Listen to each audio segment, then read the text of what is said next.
discipline, whatever it might be. So this is a very firm, difficult, challenging discipline to stay in the place of need. So we need to daily pray. We'll pray, Lord, I recognize I need you. I am poor. I am totally incomplete. I am totally powerless unless you help me. And I throw myself on your mercy. I recognize my need of you. That's a discipline. And the wonderful thing is that when we come in our weakness, we invite his strength, don't we? And when we come with our inadequacy, we meet his all-sufficiency. And when we come in our desperation, that spirit of desperation invites his delivering power. And when we are, again, insufficient in ourselves, we open the door to his glorious and marvelous provision. You know, there's no time when I experience such a great sense of need as when I get ready to go to the pulpit.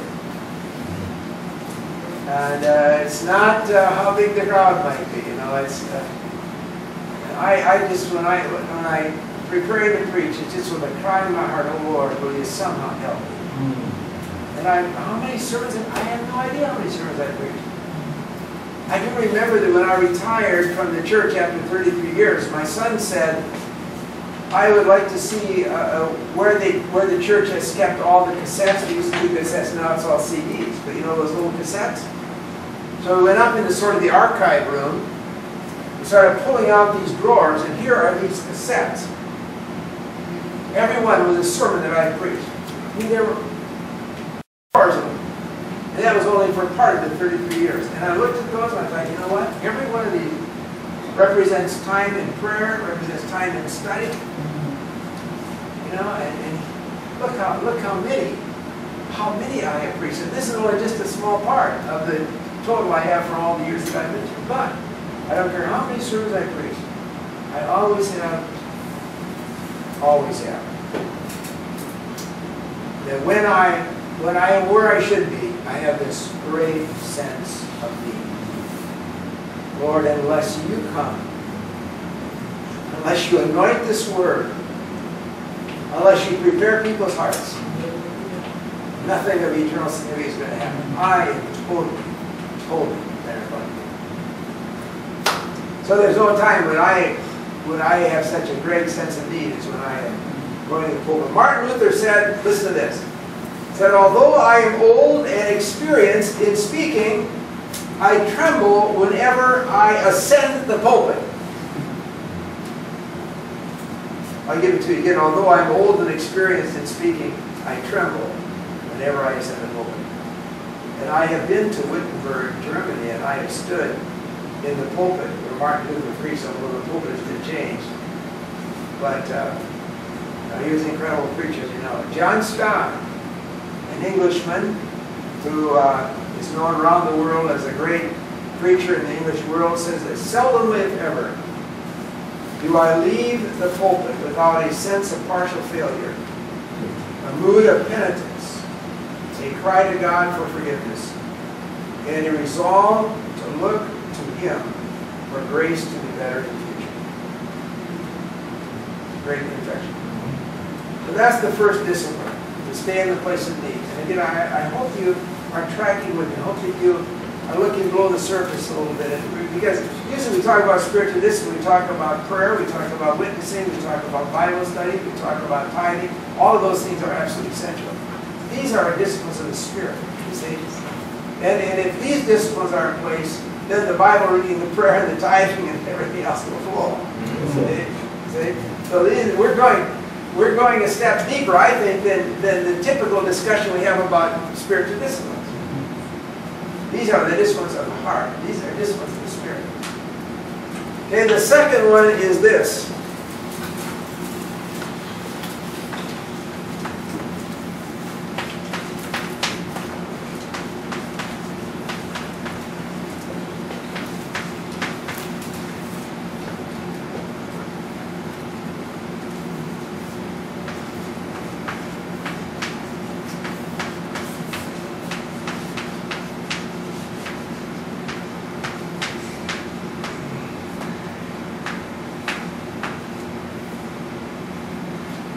Okay, the second discipline is maintain a spirit of brokenness. Blessed are those who mourn, for they will be comforted. Blessed are those who mourn, they will be comforted. I take from that this discipline to maintain a spirit of brokenness. Now, I grew up, as I may have mentioned last time, I think I'd never met before, I grew up on an Iowa farm. And in the spring of the year, when we started working in the fields, my hands were pretty soft. They're kind of like they are now, you know, kind of soft. But after lifting those bales, hay bales around and all that kind of thing for a few weeks, I developed calluses on my hands. Okay, and some of you that do manual work, if I were to look at your hands right now, they're calloused. Okay, that's fine. We understand that. But the point I want to make in this, what I never want to have are calluses on my heart. If you get callus on your hand, that means that you can touch a lot of stuff, and it doesn't hurt you anymore. And we used to run around as kids on the farm barefooted, and we get calluses on the bottom of our feet. Even I had cousins. I didn't do this much as they did. I had cousins whose bottom of their feet would be like shoe leather. They could run across gravel. It didn't matter what it was. It just run, chew, go, because they had calluses. That's all fine and dandy. I just don't want calluses on my heart. And I would say this is one of the greatest disciplines that I have in my own, greatest needs I have in my own life at this time. Having pastored a lot of years and being up in years and ways, is I don't grow calluses on my heart, so I don't feel. And every Sunday morning, I preach this, and you know, this sermon, this message, cannot really be delivered without tears. Not outwardly maybe, but tears in the spirit. The message I spoke Sunday morning, remember on the cross, it's got to come out of a spirit of brokenness. And that's what this beatitude is all about. You know, blessed are they who mourn. Who mourn. So you see, the world around us is broken, isn't it? It is shame-ridden. It's hurting. It's guilty. And I don't know too much about your island, but I'm sure the story is not 100% positive. I imagine you have a certain element of crime even on this beautiful island. I don't know. I can't believe you never have any evidence of crime. I can't believe, though you seem like wonderful people, I can't believe that everybody on this island is saintly in every way. I doubt it. I doubt it. The world, this island has people that are broken, shame-ridden, and hurting and guilty. And the question is, are you and I willing to take their pain upon ourselves? See, that's what this beatitude means.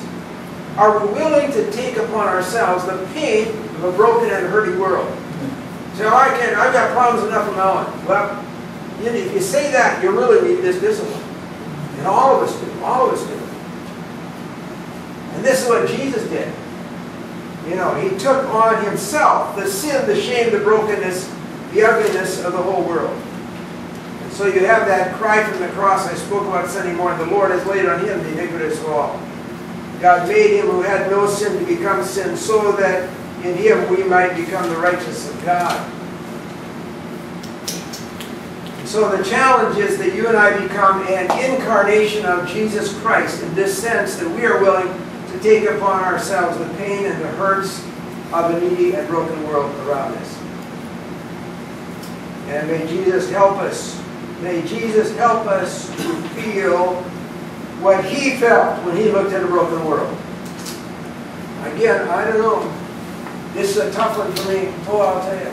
I get caught up in the good life. I get busy with all